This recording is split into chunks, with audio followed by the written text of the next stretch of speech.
Oh, what a shot! What a shot! Every time he struck. এমন উচ্ছ্বাস তানজিদ তামিমকেই মানায়। কি দারুণ ব্যাটিংটাই করলেন এই ওপেনার, বিশেষ করে চারের চেয়ে ছক্কা অনেকটাই বেশি। যেন ছক্কার সঙ্গে রীতিমতো বন্ধুত্ব বা ছক্কা বৃষ্টি যদি আমি বলি খুব একটা বাড়াবাড়ি হবে। এই ওপেনারের ক্যারিয়ারটা যদি আপনি দেখেন, তার 5 নম্বর 50 আজকে পেয়েছেন, কিংবা আপনি বলতে পারেন যে শ্রীলঙ্কার সঙ্গে প্রথম অথবা তার বাংলাদেশের জার্সিতে টি-20 ক্যারিয়ারের সবচেয়ে বেশি রানের ইনিংস। প্রথমবার আন্তর্জাতিক টি-20তে 70-এর বেশি রান করলেন তিনি। তার বড় রান করার অভ্যাস আছে, সেই অভ্যাসটা কেবল নিয়মিত করা দরকার।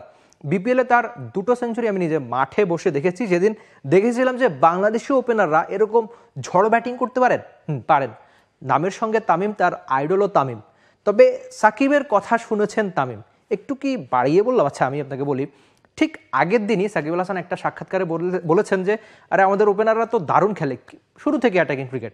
সেটা পারভেজ হোসেন ইমন আজকে হয়তো ডাক মেরেছেন, কিংবা এই তানজিদ তামিম, যারা কিনা শুরু থেকে বিশেষ করে বল 1 থেকেই অ্যাটাকিং ক্রিকেটটা খেলতে পছন্দ করেন। এমন ওপেনারের খোঁজে বাংলাদেশ টি-20তে লম্বা সময় ধরেই ছিল। আপনি পাকিস্তান সিরিজের কথা বলতে পারেন, যেখানে প্রত্যেকটা ম্যাচেই এই তানজিদ তামিম 30-এর বেশি রান করেছেন। কিন্তু ওই যে বড় রান করা, ওপেনাররা যখন ভালো স্টার্ট পাবেন সেটাকে 50-এর বেশি, বিশেষ করে 70, 80 বা 100 রানও করতে হবে। বিশেষ করে আন্তর্জাতিক টি-20তে যারা বড় রান করে থাকেন তারা টপ অর্ডার হয়ে থাকে, কারণ 120 বলের খেলা, তো আপনাকে উপর থেকে রানগুলো করতে হবে বেশ দ্রুত। সেই কাজটা অন্য দলের ওপেনাররা আগে থেকেই অনেক সহজে করতে পারতেন, তবে আমাদের ওপেনাররা এখন সেটা শিখেছেন। আমরা আগে পরে পারভেজ হোসেন ইমনের সেঞ্চুরি দেখেছি, কিন্তু এই লঙ্কা সিরিজে হয়তো তিনি ব্যর্থ হয়েছেন। কিন্তু এই তানজিদ তামিমের ব্যাটে বড় রান দেখা গিয়েছে। বিশেষ করে শেষ ম্যাচে জিততে হলে আপনাকে ওপেনারদের থেকে ভালো কিছু পেতে হতো। এই রান করার বড় অভ্যাসটা হয়তো তামিম সামনেও করতে চাইবেন। বিশেষ করে আজকে যেভাবে 70-এর বেশি রানে তিনি নট আউট ছিলেন, এই যে ম্যাচ শেষ করে আসার যে ব্যাপারটা, এই কাজটাই বাংলাদেশি ওপেনারদের মধ্যে কম দেখা যেত। সেই অভ্যাসটা তারা সামনেও হয়তো গড়বেন। 6টা ছক্কা ছিল তার উইলোতে, 160-এর বেশি স্ট্রাইক রেট। এমন ইনিংস বাংলাদেশি ওপেনারদের থেকে আপনি খুব বেশি যে দেখেছেন তাও না, সেটা কিন্তু বিদেশের মাটিতে। বাংলাদেশ যে আজকে একটা দাপুটে ম্যাচ জিতেছে, শুরুতে শেখ মেহেদীর দারুণ বোলিং ছিল বটে, কিন্তু শেষে রান চেজে যখন ইমন একদম প্রথম বলে আউট হয়ে যায়, বাংলাদেশ কিন্তু একটু ভয় পেয়ে গিয়েছিল। বিশেষ করে আমরা দেখেছিলাম যে ব্যাটিং কলাপস হয়েছে বাংলাদেশের আগে পরে। তো আজকে সেই শঙ্কাটা উড়ে যায় এই তানজিদ তামিমের স্বস্তির ব্যাটিংয়ে। অন্তত হয়তো তিনি চাইবেন যে সামনে বড় রান করতে অনেক বেশি, তার বড় রান করার অভ্যাস রয়েছে। আপনি যদি তার ক্যারিয়ারটা দেখেন, চট্টগ্রামে তিনি শুরু করেছিলেন আন্তর্জাতিক টি-20 বাংলাদেশের হয়ে। চট্টগ্রামে খুব সম্ভবত 67 রানের একটা ইনিংস ছিল তার প্রথম ম্যাচে।